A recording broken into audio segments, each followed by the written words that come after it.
Welcome to the new EPIC series, UCC Course Approval, Development, and Assessment. In Episode 1, I'm going to discuss the overall process. You're probably all wondering, why are we going through this? Why do we need to do all of the steps that we're going to talk about? Several reasons. One, we need to move forward on the EFTF Action Project. This was started several years ago and was involved in determining what skills we wanted our students to have when they left Vincennes University. Two, we have to work with the state-determined general education outcomes and the mandate to assess those outcomes. Three, we have to develop a general education assessment process as mandated by North Central. And four, we need to make sure that this general education assessment process maintains the same high quality of our current program assessment process. And last, and probably most importantly, we want to make sure that our students leave with the skills they need in order to be successful in the workforce or at a four-year institution. So last fall, through curriculum in the Senate, came the approval of the Vincennes University Liberal Education Outcomes. So our 5 liberal education outcomes include articulate expression, quantitative reasoning, ethical thinking, critical and creative thinking, and integrative thinking. And what we're going to do is we're going to show how we mapped, or how we're going to map, the state outcomes to the 5 liberal education outcomes. So on the top here of this flowchart, which you should probably have a copy of with you when you're watching this, are our 5 VU liberal education outcomes. First area we're going to focus on is the basic skills. This committee is going to be formed next fall, and they will focus on our basic skills in terms of articulating expression and quantitative analysis. So what I'm going to show you next are the state outcomes, and then I'll show you how they're going to be mapped to these first 2 liberal education outcomes. So here we have the 6 state outcomes for written communication, the 7 outcomes for speaking and listening, and the 7 outcomes for quantitative reasoning. So if we had a bigger piece of paper, you could take those state outcomes and list them under articulate expression for these 2, for communication and speaking, and under quantitative analysis for the quantitative state outcomes. So we've now mapped those basic skills outcomes to our VU liberal education outcomes. And again, that committee will start meeting next fall to make sure we are on the right process for assessing those state outcomes. The focus this spring is going to be on the Liberal Education Committee. The Liberal Education Committee is going to deal with the science, the humanities, and the social science outcomes. Let me show you the state outcomes for all of those areas, and then we'll go into how they're going to be mapped to the last 3 liberal education outcomes. So here we have the 6 state outcomes for science, the 6 state outcomes for social and behavioral science, and the 7 state outcomes for the humanities. Now the difference here from basic skills is that we can't list all the state outcomes under one of these VU liberal education outcomes. So the next step was then to take the state outcomes, and map them to one of the 3 liberal education outcomes. So the Liberal Education Committee got together. We have 2 people from science, 2 people from humanities, 2 people from social science, and 1 person from Jasper. And what we did is we mapped the state outcomes to the last 3 ethical thinking, critical thinking, and integrative thinking liberal education outcomes. So here's an example. Here are the 6 science outcomes, the state outcomes, and here they are mapped to the 3 VU liberal education outcomes. Now a couple things you'll notice is that a lot of them are repeated. We feel they can be assessed. They are part of ethical thinking, and they can be also part of critical thinking, and in some cases they can be part of all 3. You'll notice here with 4.3, 4.3, and 4.3. Science is going to be slightly different in that we're going to have a separate rubric for doing the scientific method, but I'll talk about that a little bit later. Here again are the social and behavioral state outcomes, and here they are mapped to Again, ethical, critical, and integrative thinking. Again, you see some repeats that show up in more than one.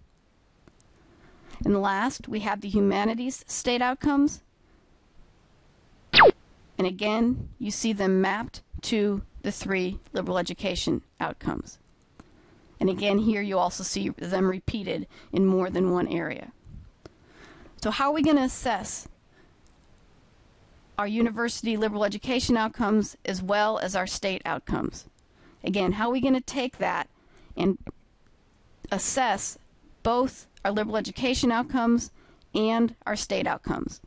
Well, what we're going to do is we're going to use common university rubrics designed to assess critical, ethical, and integrative thinking, and within the rubric will be located the state outcomes. So again, we're going to use a common rubric for critical, ethical, and integrative thinking, and then map the state outcomes to those rubrics. So here we have the Vincennes University Critical Thinking rubric.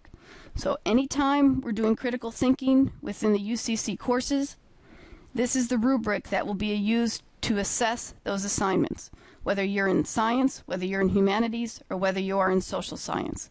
So here you have the different dimensions, and here we have the different levels.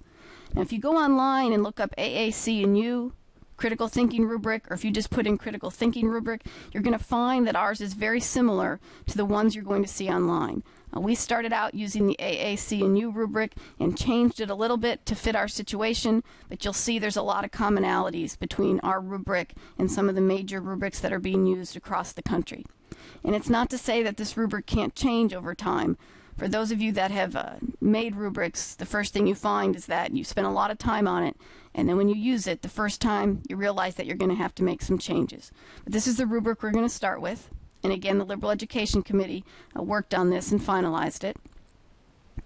And now what we're going to do is we're going to take, for the science outcomes, I've blocked out these because our focus next year is going to be on critical and creative thinking. You look at, and here are the state outcomes that we need to assess when we're assessing critical and creative thinking. So what we did is we then mapped these state outcomes into our rubric. So what you see here is the first page. The second page wouldn't fit. But what you see is you see the same critical thinking rubric, but you see the science state outcomes listed in the different dimensions. So what this means is if you're doing an assignment that involves critical thinking and you have a question or two that allows you to assess this dimension, that when you assess this dimension and give the student a score or circle an area, you're assessing that dimension, but you're also assessing this state outcome. So we have data for that state outcome. The same for all of these different dimensions. When you assess the dimension and give the student a score, you're also assessing the state outcomes that are listed under that dimension.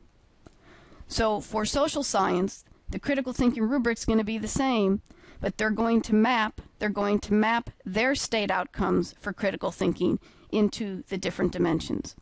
So when we look at an assignment and we look at the total score, we get critical thinking assessment. But when we look at the different dimensions, we break it down into smaller increments and are able to assess the state outcomes. So then, how do you develop an assignment? Well, what we're going to do is we're going to develop an assignment that we can map to the rubric. So this is an example of an assignment that I developed this year in human biology. But if you look at the questions, you'll notice that they're not specifically science oriented, they're critical thinking oriented. So this assignment could be used in different areas, but again, your topic area may be different. So if you look at this first question, it says explain the dilemma of the question and explain why it is a dilemma. And then you'll see here in parentheses I have the start of the state outcome. And you'll see for question 2 I have the same state outcome. So when I read a student's paper and I look at these first two, what that means is I'm going to give them a score on this rubric. I'm going to give them a score on this rubric, which again allows me to assess that dimension, and it also allows me to assess this state outcome. So if you go through this assignment, you will see that all the state outcomes for science are assessed when they do this assignment. I should repeat that. All the state outcomes for critical thinking are assessed when I look at this assignment and I give them a score for this assignment. So again, when I develop an assignment, which will be the second step in this process, once your course has been provisionally approved, you then develop an assignment that will allow you to assess these different dimensions of critical thinking, and by doing that, you'll be assessing again these state outcomes. So we actually get several state outcomes. If you look at the science one, in critical thinking, all but one state outcome is assessed with a good critical thinking assignment. So we map the assignment to the rubric. So what we've done is we came up with the VU liberal education outcomes. We've now mapped our state outcomes to our liberal education outcomes. We've then developed a rubric. Now we focused on critical thinking, but we do have a rough draft of an ethical thinking rubric and an integrative thinking rubric. The same thing will occur. We're going to map the state outcomes to those university rubrics.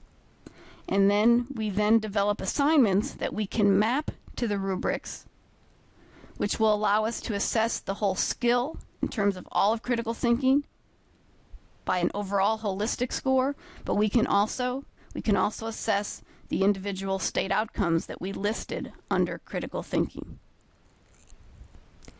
In the next episode, we'll look at how you go through the process of applying for provisional approval to the UCC list.